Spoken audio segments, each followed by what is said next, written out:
Assalamualaikum. My name is Fuzara and I am the lecturer of pharmacology from the Leger Institute, Multan. Today I am going to discuss the topic of non-insulin oral anti-diabetic drug that are used for the treatment of diabetes mellitus. इसमें जो हम class study करने जा रहे हैं उसमें हमारे पास आ जाते हैं बाइगोनाइड्स यानी कि metformin. Metformin is the most common anti-diabetic drug, that is the oral anti-diabetic drug. What is the mechanism behind this drug and what is the effect of this drug? We will discuss in this chapter. Biogenides यानी कि metformin किस तरह काम करती हैं, इनका mechanism और effect क्या है. तो बात करेंगे तो ये पोस्ट पेरेंडियल और फास्टिंग ब्लड ग्लूकोज लेवल को क्या करती है, कम करती है. फास्टिंग ब्लड ग्लूकोज लेवल को भी कम करती है और post prandial blood glucose level को भी क्या करती है, कम करती है. किस तरीके से कम करती है, ये कुछ इनके चार इफेक्ट्स हैं. इन मैकेनिज्म के तहत ये जो है अपना ये इफेक्ट शो करते हैं. नंबर वन, ये हेपेटिक में और रेनल सिस्टम में ग्लूकोजिनेसिस को, that is synthesis of glucose को इनहिबिट करती है. और इसके साथ साथ glucose Uptake into the blood, glucose Uptake from the blood को भी क्या करती है, स्टिमुलेट करती है कि ग्लूकोज जो है वो ब्लड से अपटेक होकर लिवर में आ जाते हैं और ब्लड के अंदर ग्लूकोज का लेवल जो है वो कम हो जाता है. इसके साथ साथ पेरिफेरल टिश्यूज के अंदर ये ग्लाइकोलाइसिस को स्टिमुलेट करती है. ग्लाइकोलाइसिस क्या है, यानी कि break down of the glucose.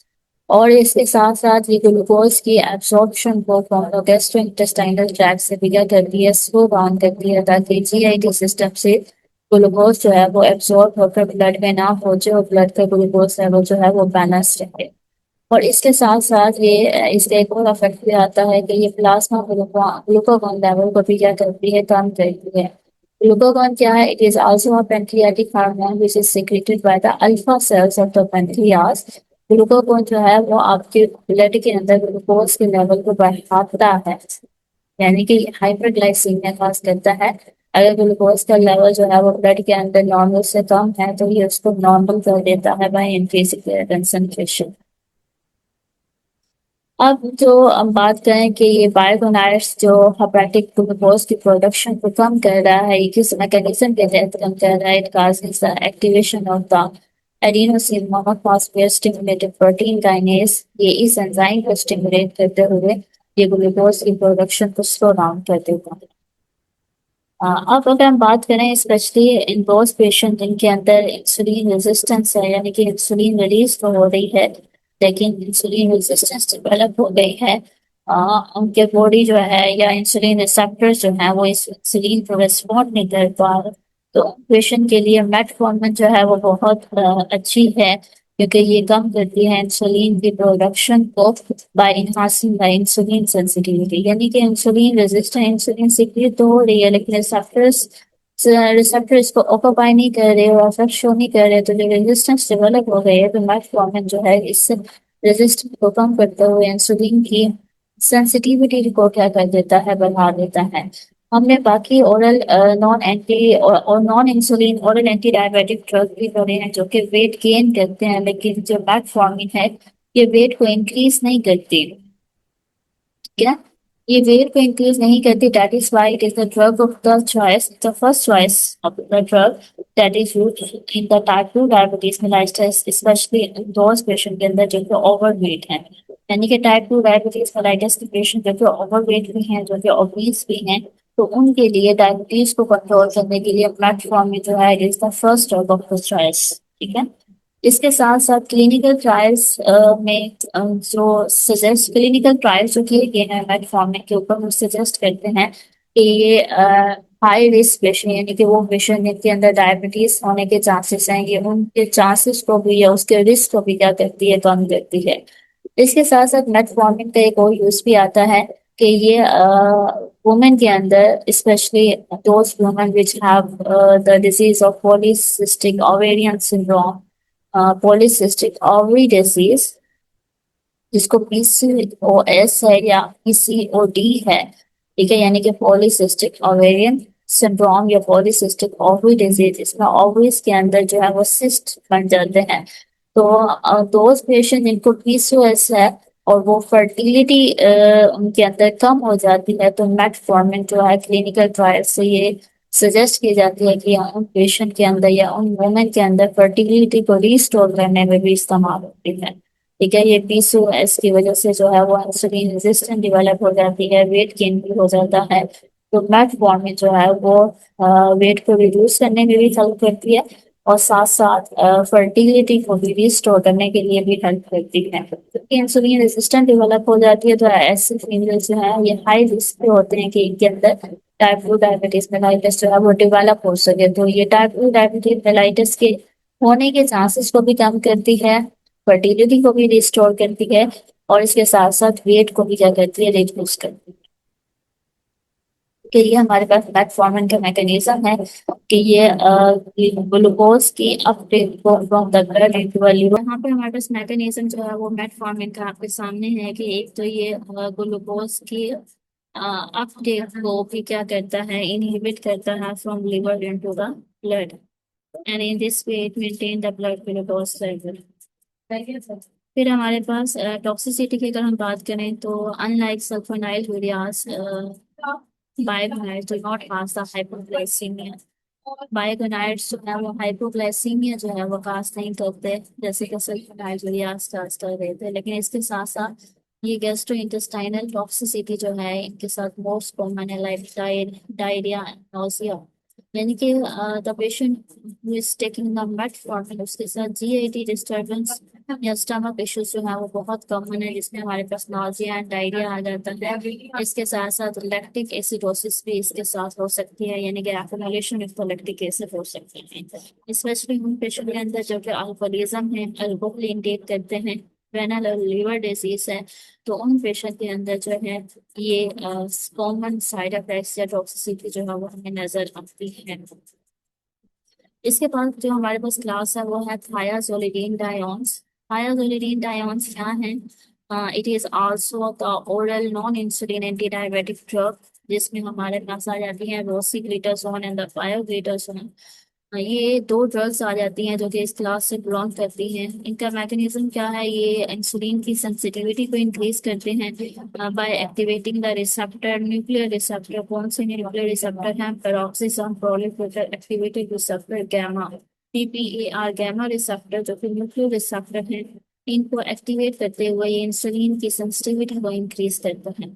ठीक है, अब ये रिसेप्टर जब एक्टिवेट होते हैं तो ये रेगुलेट करते हैं उन प्रोटीन्स की जीन्स ट्रांसक्रिप्शन को that are involved in the metabolism of the carbohydrate and lipid।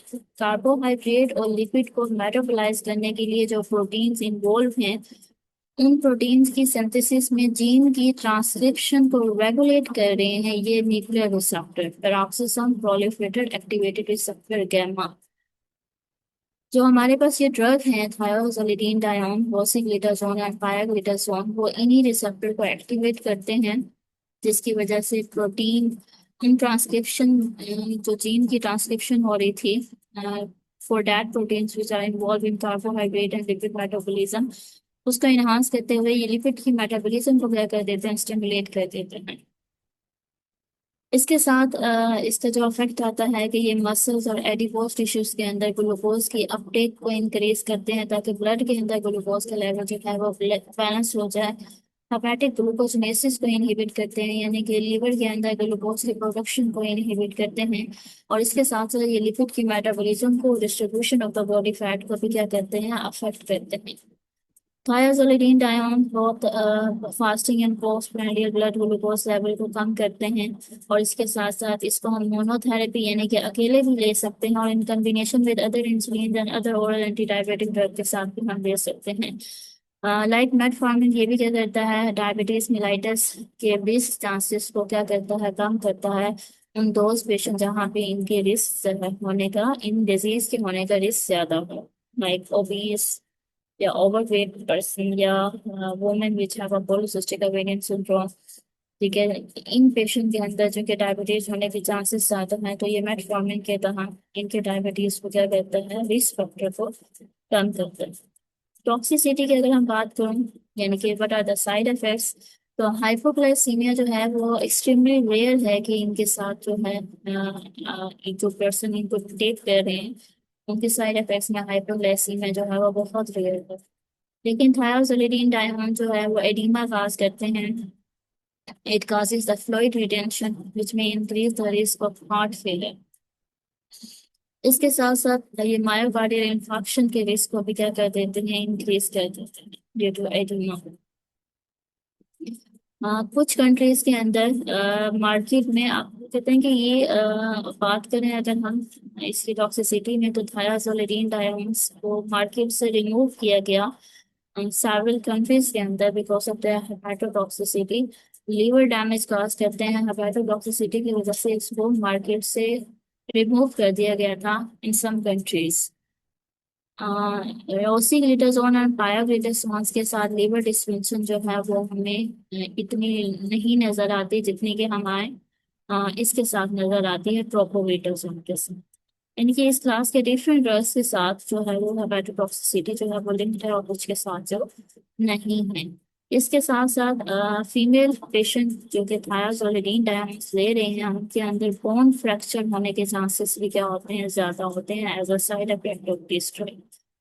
Pioglitazone and propoglitazone जो है ये साइटोक्रोम P450 इंड्यूसर भी हैं, यानी कि इस एंजाइम को क्या कर देते हैं, इंड्यूस कर देते हैं। स्पेशली इस फैमिली के जो आइसोजाइम है 3A4, साइटोक्रोम P450 पूरी एंजाइम की फैमिली है। इसके अंदर फर्दर आइसोजाइम्स भी हैं। ये 3A4 को क्या करते हैं, इंड्यूस कर देते हैं, यानी कि एंजाइम इंड्यूसर भी हैं। एंजाइम इंड्यूसर होने के नतीजे में बाकी जो ड्रग्स जो इनके साथ दी जाती हैं ये उनकी मेटाबॉलिज्म को क्या कर देते हैं, इनहांस कर देते हैं। मेटाबॉलिज्म को इनहांस कर देंगे, लाइक ओरल कंट्रासेप्टिव एनसाइक्लोस्पोरीन जो कि 3A4 एंजाइम के जरिए मेटाबोलाइज होते हैं। अगर इन ड्रग्स को इन ड्रग के साथ यानी कि पायोग्लिटाजोन एंड प्रोपोग्लिटाजोन के साथ दिया जाए, तो चूंकि ये एंजाइम इंड्यूसर हैं, इन एंजाइम इंड्यूसर के साथ कोई भी और ड्रग दी जाएगी तो उसकी मेटाबॉलिज्म जो होगी वो जल्दी हो जाएगी और उसके इफेक्ट जो होंगे वो कम होंगे, यानी कि ड्रग ड्रग इंटरेक्शन जो है वो थायाजोलिडीन डायमंड के साथ मोस्ट होंगे। Thank you so much. आज के लिए इतना ही बात।